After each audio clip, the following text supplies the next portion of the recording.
गाँव मामलतकार मु सी पिला दीटा को कहले तमें माछ मारुच पैड़ धरच सब कर गाँव में आमको बटी दियो।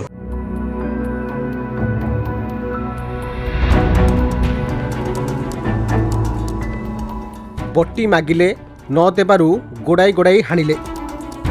पुरी जिला गोप थाना अधीन गिरिमा गाँव में देखा मिली दुई निशाड़ी भाई एभली आतंकराज।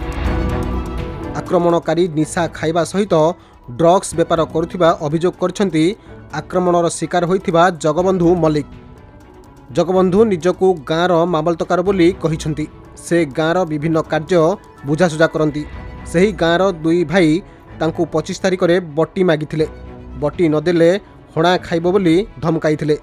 एने जगबंधु 26 तारिख सकाळे थानारे एतला देइथिले। पुलिस अभियुक्तों को थाना को डकाइथिला। यापरे जगबंधु गाँ को फेरिथिले। तेबे जगबंधु कोठ घरे बसिथिबा बेले सेठारे दुई भाई पहुंची तांकू खंडारे आक्रमण करथिले। काहेकि आम नारे एतला देइछु बोली कही तांकू गोड़ाई गोड़ाई हाणिथिले। एथिरे जगबंधुଙ୍କ छाती गोड़ पिठी और कांधरे गुरुतर आघात लागिथिला। जीवन विकल से हाथ देखाई देबारु तांको डाहाण हाथ बुढ़ा आंगुठी कटि जाइथिला। संकटापन्न अवस्था तांकू कटक बड़ डाक्तरखाना स्थानांतर करा जाइछि। जगबंधु बट्टी आदाय विरोध में मुह खोलिथिले हें पुलिस तांकू सुरक्षा देबारे विफल होइछि।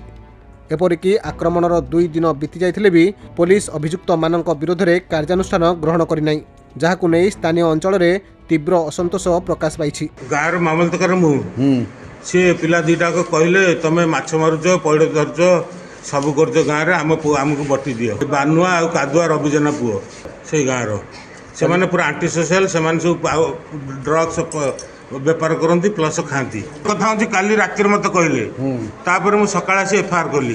पुलिस कहला फोन कला से सन्ध्या कहला आसबे हेली मोर सामने फोन कले पुलिस गला। तापर मुझे आसिक गाँ मुंडी बसती से सीधा आसिले कहले कहीं एफआईआर कर मत आनिले।